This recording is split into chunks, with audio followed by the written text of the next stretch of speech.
Hi hello నమస్తే welcome back to our channel.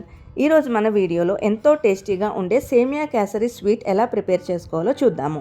నేను ఈరోజు మెజర్మెంట్స్ కోసం ఈ బౌల్ తీసుకున్నాను. ఈ బౌల్ అప్రాక్సిమేట్గా 100 గ్రామ్స్ ఉంటుంది.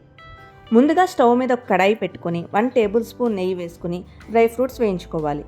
నేను ఓన్లీ జీడిపప్పు వేస్తున్నాను. మీకు నచ్చిన డ్రై ఫ్రూట్స్ మీరు యాడ్ చేసుకోవచ్చు.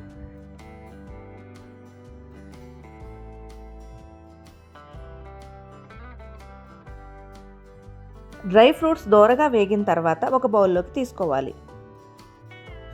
ఇప్పుడు అదే కడాయిలో మళ్ళీ మనం 1 టేబుల్ స్పూన్ నెయ్యి వేసుకుని సేమియాని దోరగా వేయించుకోవాలి.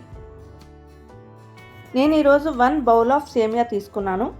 నేను యూస్ చేసేది బాంబినో రోస్టెడ్ వెర్మిసెల్లి. ఇది ఆల్రెడీ బ్రౌన్ కలర్లోనే ఉంటుందండి.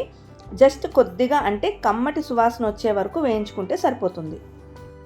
నార్మల్ వెర్మిసెల్లి కనుక తీసుకుంటే వేయించుకోవడానికి కొంచెం టైం పడుతుంది. గోల్డెన్ బ్రౌన్ కలర్ వచ్చే వరకు వేయించుకోవాలి.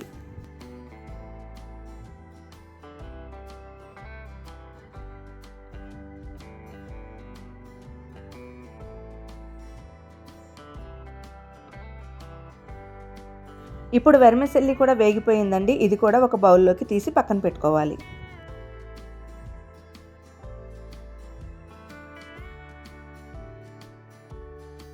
ఇప్పుడు అదే కడాయిలోకి మనం 2.5 కప్ రేషియోలో వాటర్ యాడ్ చేసుకోవాలి. మనం ఏ కప్పుతో అయితే సేమియా తీసుకుంటున్నామో అదే కప్పుతో 2.5 కప్స్ వాటర్ వేసుకోవాలి. అప్పుడే సేమియా చక్కగా ఉడుకుతుంది. వాటర్ మరుగుతున్నప్పుడు మనం ముందుగానే వేయించి పక్కన పెట్టుకున్న సేమియా యాడ్ చేసుకొని ఉడికించుకోవాలి.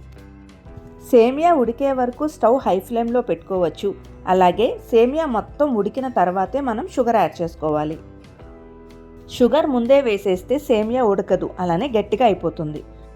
అలాగే ఈ ఉడుకుతున్న సేమియాని మధ్య మధ్యలో కలుపుతూ ఉండాలండి, లేదంటే అడుగంటిపోతుంది. ఈ సేమియాని కలుపుతూ మధ్య మధ్యలో ఉడుకుతుందో లేదో కూడా చెక్ చేసుకుంటూ ఉండాలి. గరిటె నుండి సేమియా ఫాల్ అవుతున్నట్టుగా ఉంటే సేమియా ఉడికిపోయినట్టేనండి, లేదంటే మనం చేత్తో మెదిపి కూడా చెక్ చేసుకోవచ్చు. ఇక నీరంతా దగ్గర పడిపోతుంది అనిపిస్తే వెంటనే స్టవ్ సిమ్లో పెట్టేసుకోవాలి. ఇప్పుడు చూడండి, నీరంతా ఇంకిపోయింది, అలానే సేమియా మెత్తగా ఉడికిపోయింది. ఈ స్టేజ్లో ఇంకా మనం షుగర్ యాడ్ చేసుకోవాలి. మనం ఏ కప్పుతో సేమియా తీసుకుంటున్నామో అదే కప్పుతో 3/4 కప్పు షుగర్ యాడ్ చేసుకోవాలి. ఇలా 3/4 కప్పు వేసుకుంటే స్వీట్ కరెక్ట్గా సరిపోతుంది. షుగర్ ఎక్కువగా ఇష్టపడే వాళ్ళు ఉంటే ఎక్కువగా వేసుకోవచ్చండి, లేదంటే తక్కువగా ఇష్టపడే వాళ్ళు తక్కువగా కూడా వేసుకోవచ్చు. షుగర్ వేసిన తర్వాత స్టవ్ ఇంకా హై ఫ్లేమ్లో పెట్టేసుకోవచ్చండి, కానీ దగ్గరే ఉండి కలుపుతూ ఉండాలి. ఎంతవరకు అంటే షుగర్ పాకం వచ్చే వరకు కంటిన్యూస్గా కలుపుతూనే ఉండాలి.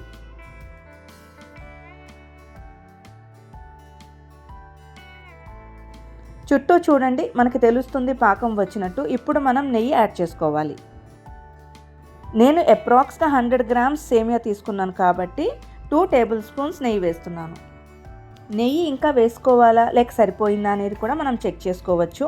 1 టేబుల్ స్పూన్ నెయ్యి వేసిన తర్వాత కలుపుతూ ఉన్నప్పుడు సేమియా కడాయికి అంటుతున్నట్టు ఉంటే మరి కొంచెం నెయ్యి వేసుకోవాలి. ఎవరికైనా కావాలంటే ఇందులో ఫుడ్ కలర్ లేదంటే ఇలాచీ కూడా వేసుకోవచ్చు, కానీ నేనేం వేయట్లేదండి, జస్ట్ ప్లెయిన్గా చేస్తున్నాను. ఇలాంటి స్వీట్స్లో కంపల్సరీ నెయ్యి ఎక్కువగానే పడుతుందండి. అలా వేస్తేనే స్వీట్ రుచి అద్భుతంగా ఉంటుంది.